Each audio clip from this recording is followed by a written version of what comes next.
রমজান কিন্তু শুরু হয়ে যাবে এখন তো মাত্র কয়েকদিন পরে। এই সময় আমি মনে করি খুব বেশি একটা দ্রব্যমূল্যের উপরে কোনো রকমের চাপ সৃষ্টি হবে না। তাতে সুবিধা হবে এই যে মানুষ কিনে খেতে পারবে এবং খামারিরা কিন্তু তাদের যে উৎপাদন করেছে সেটা কিন্তু বিক্রি করতে পারবে। তার মানে হলো এই যে আমাদের এইবারের রমজানটা অন্যান্য বছরের রমজানের চেয়ে যথেষ্ট আমি মনে করি বেশ ভালো একটা সময় যাচ্ছে। এখন যা উৎপাদন হবে তা কিন্তু রমজান মাসগুলোতে বিক্রি হবে এবং আমাদের যারা ভোক্তা তারা কিনে খেতে পারবে এবং খুব বেশি দাম দিয়ে যে কিনতে হবে আমি মনে করি না। আমি খুব আশাবাদী মানুষ। আমি মনে করি যে সেক্ষেত্রে আমাদের দেশের মানুষ যারা একবারে নিম্ন মধ্যবিত্ত বা যারা মোটামুটি কাজ করে খায়, দিনের বেলায় কাজ করে দিনের বেলায় ইনকাম করে, এদের জন্য আমি মনে করি একটা আশীর্বাদ এই বছরের রমজানটা। আপনারা দেখছেন আজকের বাজার টেলিভিশন। রমজান তো আমাদের অতীত এক্সপিরিয়েন্সে অনেক ক্ষেত্রে কিন্তু দ্রব্যমূল্যের মান এবং দ্রব্যমূল্যের আপনার সরবরাহ একটা বড় চ্যালেঞ্জ হিসেবে দেখা দেয়। এবারও হয়তো কিছুটা হবে, কিন্তু আমি খুব আশাবাদী একটা কারণে যে আমরা তো দেখছি যে আমরা শীতকাল পার করলাম।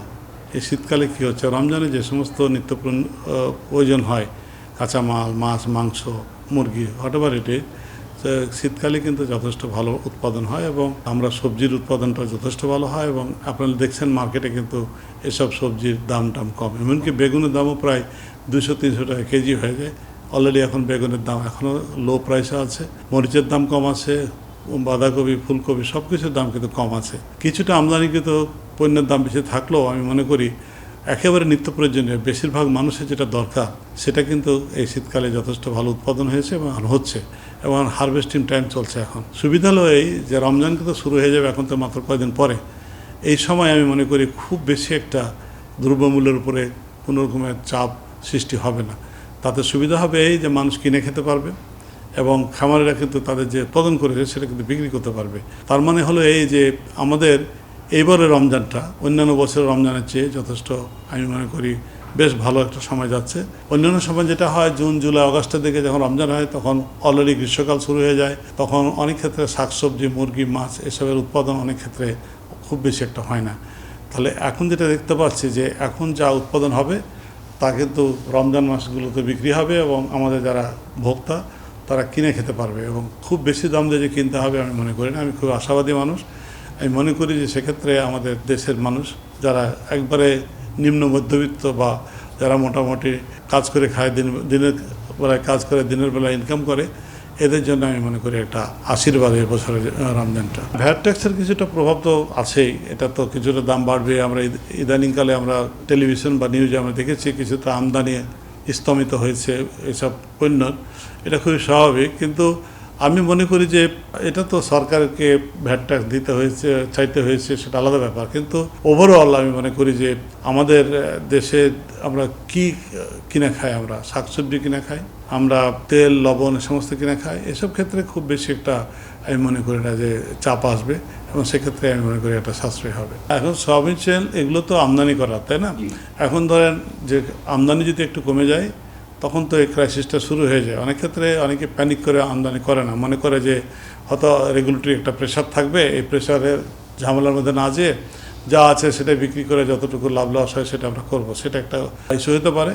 তো আপনি ঠিকই বলেছেন যে আমরা যে সমস্ত প্রসেস ফুড আছে, কৃষিজাত পণ্য প্রসেস করে যেগুলো বিক্রি হয় তারপরে ভ্যাট করা হয়েছে, এটা না করলেও পারত, কারণ এটা মানুষের প্রত্যেক দিনের নিত্য প্রয়োজনীয় একটা জিনিস, মানুষ এগুলো কিনে খায় এবং আমি মনে করি না যে এরপরে খুব বেশি একটা চাপাচাপি করা খুব উচিত হয়নি। এবারে মনে করি বাজেটে হয়তো কিছুটা কনসিডার করতে পারতো, কিন্তু রমজানের আগে এটা না করাটাই ভালো ছিল।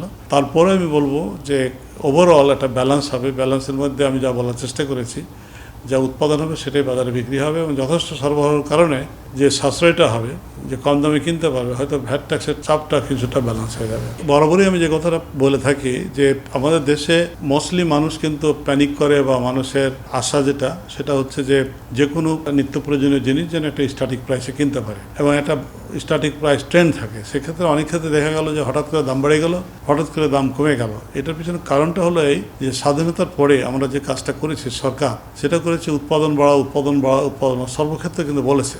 অনেক ক্ষেত্রে কিন্তু উৎপাদন বেড়েছে, কিন্তু সবচেয়ে মূল জিনিস যেটা সেটা হচ্ছে ফুড ভ্যালু চেইন বলে একটা জিনিস আছে, সেটাতে কিন্তু কনসেন্ট্রেশন দেওয়া উচিত ছিল। সামনে বাজেট আছে, আমি মনে করি সেক্ষেত্রে সরকার হয়তো ভেবে দেখবে এটা করা যায় কিনা।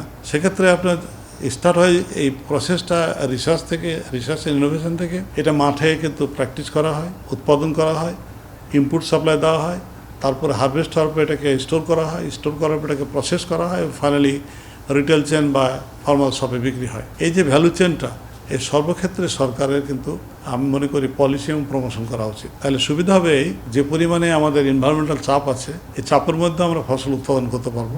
আমরা যে পরিমাণে ইনপুট বা যা লাগবে, টেকনোলজি লাগবে, বিশেষ করে ফার্ম মেকানাইজেশন, সেটা ঠিক মতো যদি আমরা অ্যাডাপ্ট করতে পারি তাহলে কস্ট অফ প্রোডাকশন কমে যাবে। প্রোডাকশন হলো এবার হারভেস্ট করে কিন্তু স্টোর করতে হবে, নাহলে অনেকটা ওয়েস্ট হয়ে যাবে, ফেলে দিতে হবে। এবং ফেলে দেওয়ার কারণে কিন্তু অনেক সমস্যা হয়ে যায়।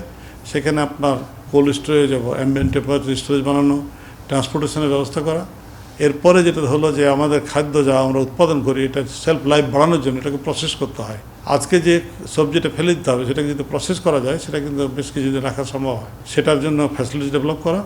আর ফাইনালি আমরা ইনফর্মাল শপে থেকে বাজার করি।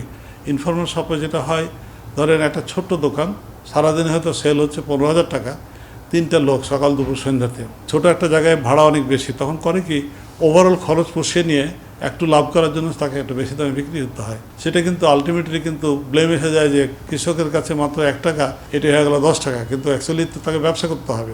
এই কারণে ফর্মাল শপ বাংলাদেশে, ফর্মাল রিটেল চেনটাকে এস্টাবলিশ করতে হবে। তাহলে ওভারঅল দেখা যাবে যে এই ভ্যালু চেনটা এস্টাবলিশড হলে যে পরিমাণে উৎপাদন হচ্ছে, সেই পরিমাণে আপনার স্টোরেজ হচ্ছে, সেই পরিমাণে ট্রান্সপোর্টেশন হচ্ছে, প্রসেস হচ্ছে, এবং ফাইনালি কিন্তু মার্কেট প্লেসে পাওয়া যাচ্ছে। আমি সবসময় একটা এক্সাম্পল দিই সিঙ্গাপুরের কথা। সেখানে কিন্তু ফসল উৎপাদন হয় না, মাছ মুরগি হয় না। তারা কি করে? আমদানি করে পোর্টে। তারা জানে কতটুকু আমদানি করতে হবে কখন। পোর্ট থেকে আমদানি করার পর ওয়ারহাউসে নেয়, ওয়ারহাউস থেকে নেওয়ার পর প্রসেস করার পর রিটেল চেনে বিক্রি হয়। যার ফলে হয় কি, পুরো ভ্যালু চেনটা এস্টাবলিশ হয়ে গেছে। এই ভ্যালু চেনটা যদি আমরা এস্টাবলিশ করতে পারি, তাহলে আমাদের এই হঠাৎ করে কাউরি কিন্তু এই প্যানিক হবে না, প্যানিক বাই হবে না, স্ট্র্যাটেজিক পারচেজ হবে না, এর স্ট্যাটিক সাপ্লাই থাকবে। সেখানে একজন খামারি ভালো প্রাইসে বেচতে পারবে এবং যারা ভোক্তা এটা স্ট্যাটিক প্রাইসে কিনতে পারবে। এই কাজটা করার জন্য সরকারকে প্রত্যেকটা ভ্যালু চেনকে চিন্তা করে সেখানে পলিসি এবং সাপোর্টে এবং ইন্টারভেন করতে হবে। তাহলে দেখা যাবে যে দেশ ওভারঅল হ্যাপি কাস্টমার হবে, হ্যাপি ফার্মার হবে। আপনাকে এবং দর্শক সবাইকে ধন্যবাদ। দর্শক, ভিডিওটি ভালো লাগলে লাইক দিন। নতুন নতুন আরও ভিডিও পেতে আমাদের চ্যানেলটিকে সাবস্ক্রাইব করে পাশে থাকা বেল আইকনটিকে ক্লিক করুন। এতক্ষণ সঙ্গে থাকার জন্য ধন্যবাদ।